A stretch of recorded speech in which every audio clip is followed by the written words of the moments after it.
બેઠા અને એની હારે અવસર કહેવાય। અને બીજું કે આ સમ નાખવાનું જે છે ને એ ભાઈ એક આખી નવી, કારણ કે પેલા સમ નાખવાની આવી રીતે નહોતું, પણ ભાઈએ એવી રીતે શબ્દોને મૂક્યા કે સમ નાખવાની આખી પદ્ધતિ અત્યારે હરેક કલાકાર આવી રીતે અમે સમ નાખીએ। મેં તો મેરે नारायण की आप ही हो गई दासी रे,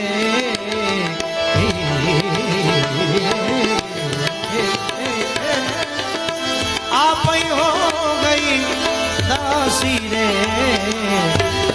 बांध कर नाची रे पग घूंघर बांध कर नाची रे पग घूंघर बांध कर।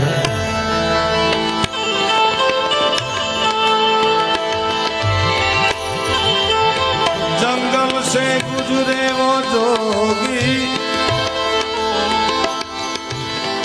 उसने देखी रमत